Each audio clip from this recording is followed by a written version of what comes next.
Chellie, what a pleasure to be up here with you. Pleasure's all mine. We are both from Maine. We go way back, but I suspect for a lot of people here, they don't have a deep understanding of your connection to agriculture or the role you've played in ag policy. So I'm not going to embarrass you by having you speak about that. I'm going to do it instead.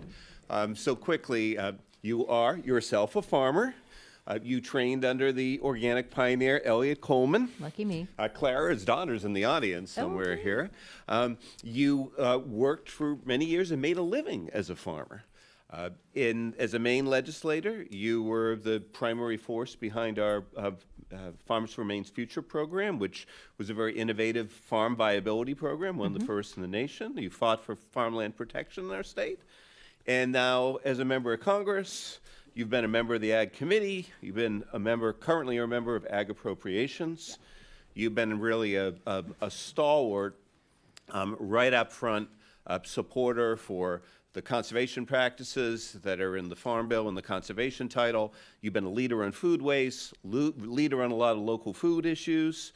When the House switched from Republican to Democrat in 2018, you were the critical voice, in my mind, of saying we have to think of agriculture as a climate solution. And that led to a lot of the things that happened in the Biden era on policy, including the Inflation Reduction Act and the money for ag there, that, as we talked about earlier today, fortunately that money has been put into the baseline. So what a set of accomplishments, my goodness. Thank you. And sadly, she's not my congresswoman. I'm a little bit over the line. But what a great testament to you and to the state of Maine. But the bottom line in all of that is you know your stuff and you have credibility. So I want to explore today three things. I want to talk a little bit specifically about the conservation programs that really deal with climate smart ag and what those mean for farmers and keeping them on the land. And then I want to talk about some other USDA programs.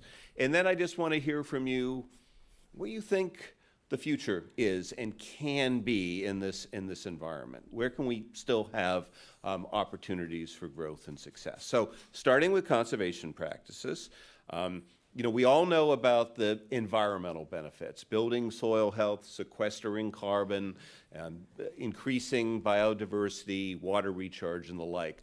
I want to hear from you, given your own experience, about what these federal programs that support conservation have meant for farmers' direct operations, for their success as businesses. Great. Well, thank you. I'm clearly now going to just ask John to travel with me everywhere I go. I'll do it. Yeah, there we go. But I just want to thank you, too. This has been an amazing day. Thank you to American Farmland Trust. I've had a chance to hear a little bit of the conversation that's gone on today and just the breadth of the work that you guys do and the important work that you do in preserving farmland, but also in the conservation sphere has just been irreplaceable, and so many good people work with you, and I've heard some of them on the panels today. So just thank you for that. Please, let's just give John a round of applause. I'll take it. And to Danny for bringing us all together, Here. She's a force of nature. She is. And all those things are true. I've been lucky enough to be in Congress for a little while now and work on many of these issues. But also because I come out of agriculture in Maine and I worked for many years with so many of the Maine farmers and Maine organic farmers and really see how, well, let's just say, it's just so challenging to be a farmer right now. We're tremendously worried about the impact of what's going on. But so many of the farmers have been able to utilize these conservation programs over the years, whether they were doing it through a climate change lens and saying, I want to play my part and do more to sequester carbon or to do more to reduce our impact on climate change, or just because it's been a cost saver for them. And I think at the bottom line, it's just that this federal funding has been a source to farmers big and small for so many different kinds of practices, but things that they might not have been able to invest in and be able to afford to do, whether it's changing over to like no-till agriculture or using more cover crops, or a whole variety of other practices that are funded at a federal level. Some of them have been talked about today. Certainly renewable energy, programs like REAP and EQIP. In Maine, they've been used on a broad scale on hoop houses, plastic houses to extend your season. I still live on a farm that grows vegetables all winter long, but not in a heated environment, but just enough, you know the farm well, just enough heat, to be able to grow bok choy or kale or lettuce or spinach or overwinter our carrots and then sell them to the community through the winter. But that's true of a lot of small farms in Maine that are selling lettuce to our restaurants or doing a variety of other things. Well, every one of those investments, if you're able to get the assistance through a federal government program, it's just not coming out of your bottom line. And what we're worried about most right now is farm viability. And we've seen, as you know, an amazing resurgence of agriculture in Maine. I don't let me go on too long about this, but Maine fed the Union Army, so we were a big force in the 1800s. You don't think about it if you're from California or Iowa. You don't think about us as an agricultural state, but because of our location, because we were populated early, we grew a whole variety of crops, and every town had a corn cannery or a chicken processing plant. We had an enormous agricultural spectrum in our state, but then we lost a lot of it because of rapid shipping or growth in the Midwest or out west. It's had a huge resurgence in the last 20 years, and a lot of that has been because of young people who are coming back and working on farms or saying, I want to do something innovative or creative, and so many of them have been better at taking advantage of federal programs or using programs to increase market viability or value-added producer grants. I mean, it's a long list. And so we're one of the few states where the average age of the farmer, if not going down, is at least stable, and we have double the number of women in agriculture of any other state in the country. So we've got a lot of great things going on. Yay, women! I can tell you it wasn't easy to be a female in the farming sphere in the 1970s. Things have changed, and thank God they have. But anyway, so I won't go on too much about it, but I just, it's really makes a difference. And yes, we've saved some of that funding, but one of the reasons we tried to increase it so much in the Inflation Reduction Act is because applications for conservation programs are way above what's actually received, and that's a problem for my colleagues that have to deal with this in states all over the country. This isn't a red or blue thing. This is everybody knew there was more money needed, and we just need to hang on to those funds. Great point. I was in Vermont last week to the farm that received this year's New England Award of the Aldo Leopold Conservation Award. Impressive farm, but the farmer, a woman, revealed when she was there that she could, even though she's doing some of the best stuff out there, she would not have been the winner of that award. She is only making the numbers work because of USDA cost share programs. It's critical for her to make those investments in her soil health, in the planet. And the sad part of that is she says she spends so much of her time now, not in the field, but behind a computer, just trying to keep abreast of things and take advantage of those opportunities. But nonetheless, they're critically important. We've been talking about conservation programs. That's only one thing that USDA has traditionally done to help farmers. Any thoughts on what you're hearing from the farm community about a whole range of other USDA programs? Yeah, panic, total panic.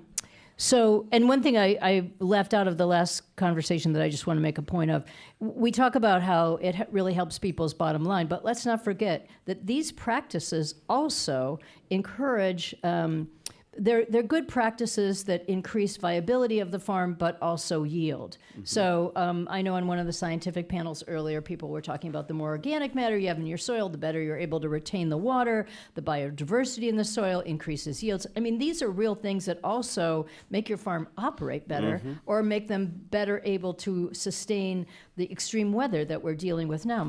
Maine is in a 2-month drought right now, so this is, we're living with this every single day. So they are important for a host of reasons. There's tremendous worry, and again, it's on the it's hitting the large-scale farmers, the big commodity crops, because of some of the big challenges around the tariffs and what's happening to our markets. But my focus on small to medium-sized farms, there's a lot of worry about programs that were there to help people. And I think this was talked about earlier today too, but like some of the local food procurement program, that was billions of dollars that had been set up by the last administration. Again, very good bipartisan to support. You don't think about this as, one or the other, but it was purchasing directly from farmers, and then providing that produce or milk or whatever was being purchased either to food banks or to school lunch programs. So achieving all kinds of goals. Giving farmers predictable markets, contracts, but also saying to the school lunch program, we know how expensive it is to get healthy fruits and vegetables into your mix of food for the kids because these are expensive programs. You can get this directly from the farmers. So really popular program, devastated because it was just cut off one night. It's all gone now. The farmers lost their contracts, even though they had already planned on them. I mean, it's just devastating. But again, it made my colleagues on both sides of the aisle suitably upset that we now have a bill going in to do that. We just have to see if we can get the attention at a USDA that isn't as maybe tuned in my opinion, to what the real needs of the farmers are. But farmers, just for a whole variety of reasons, are worried about support that they need from the USDA. Another big issue that's always been very bipartisan is staffing of local offices, the NRCS, the county offices that farmers go to. Yep. And you mentioned that farmers are overwhelmed by paperwork. I mean, many of them, they don't carry a cell phone in their pocket. They're not sitting around on the internet every night. And so getting into these programs, figuring out how to fill out the application or the paperwork is complicated, but your local office was often there to help you both to know the program existed, irrigation assistance, fencing, dealing with the deer that are eating up the vegetables in your field, whatever it is. You could go in there. Well, now I know from my state, but this is true around the country, many of these offices are empty. They're down to one person. Yeah. We used to have 5 engineers in the state of Maine. We're a big state. There's 1 engineer left, and he's all the way up in the top of the state. So we're in a 2-month drought. You want to talk to somebody about setting up some irrigation systems. You need that engineer. Otherwise, you got to pay for private services, which you're likely not to be able to afford. They're just gone. They either, they took the buyout, they were cut in those original Doge cuts, or they've left for other reasons. So the lack of staffing at the USDA now is a huge issue and only going to get compounded in this current reorganization that they're planning. Yeah, the cuts at NRCS, Natural Resource Conservation Service, have been roughly about 30%. Yeah. And it's mostly the people who are out there in the fields that are working directly with farmers. And I'm just going to say, I've been in Congress for 16 years. I've been in ag hearings for, on and off all that time. And the number of times my Republican colleagues would say, we don't have enough boots on the ground. We got to get more boots on the ground, because they understood this was really true. So again, these are not partisan issues. It's just how do you run the organization? How do you provide the services for the people who are looking for the help? Well, I want to build upon that, because you've talked about how these issues have traditionally not been partisan.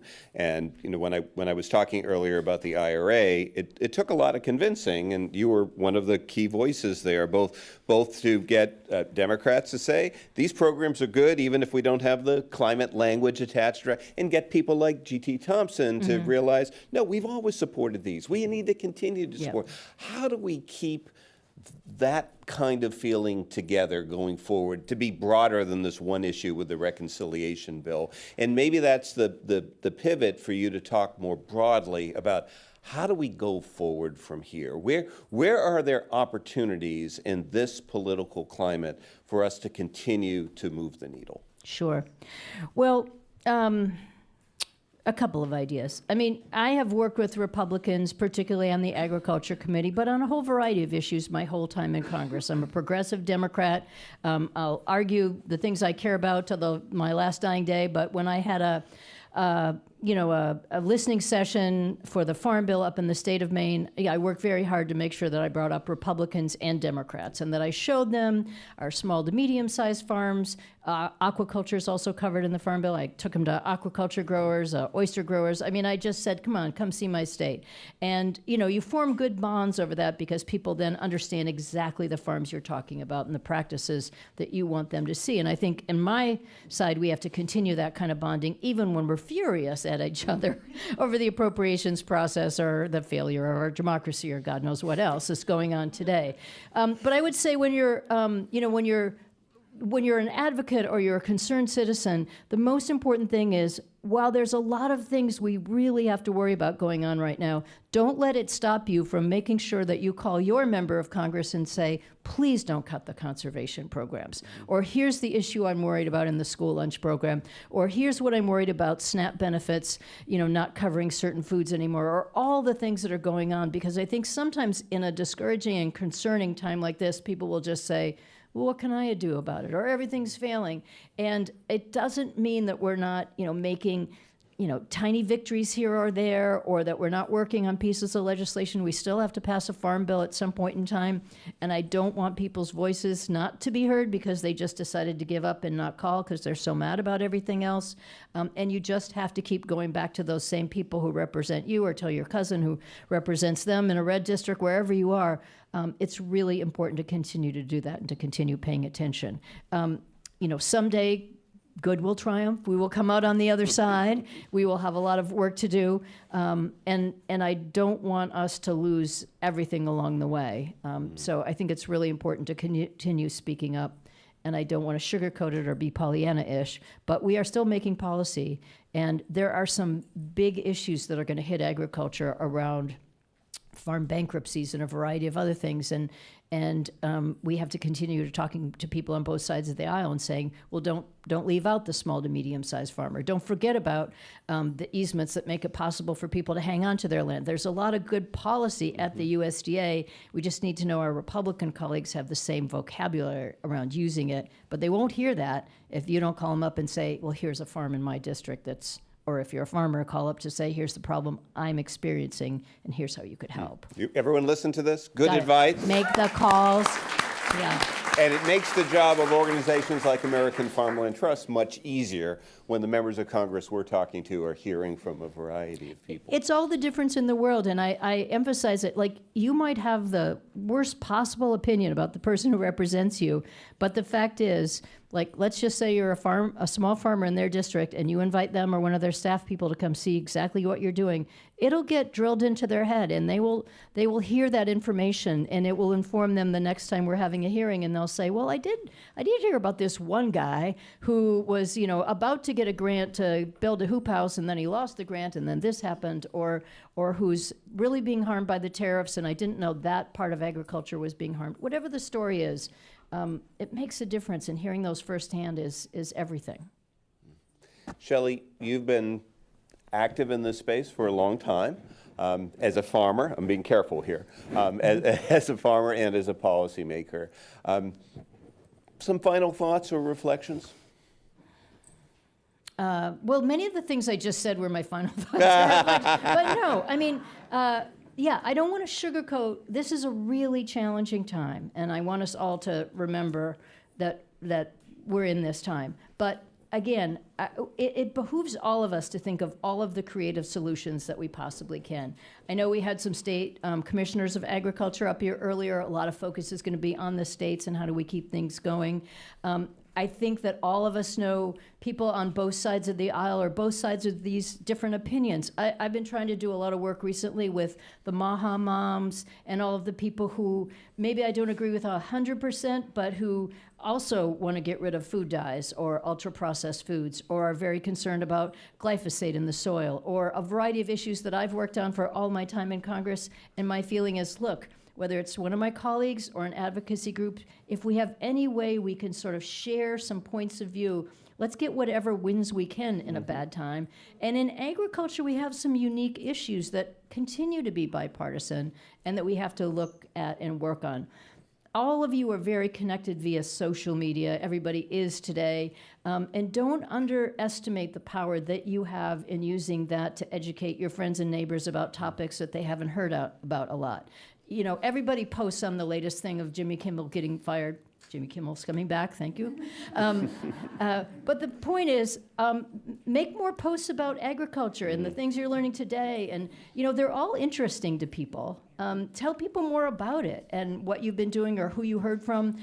Lift up some of the smaller players that aren't often talked about as much. but who are working on some of these issues that we care about, or who have a small farm that's succeeding, or are looking at different ways to think about food as medicine and the healthy diet ideas, and how are they doing restaurants differently, or working with farm labor differently. I mean, there's a long list of issues, and people are struggling to find creative solutions, and you guys are excellent vehicles to post all those things.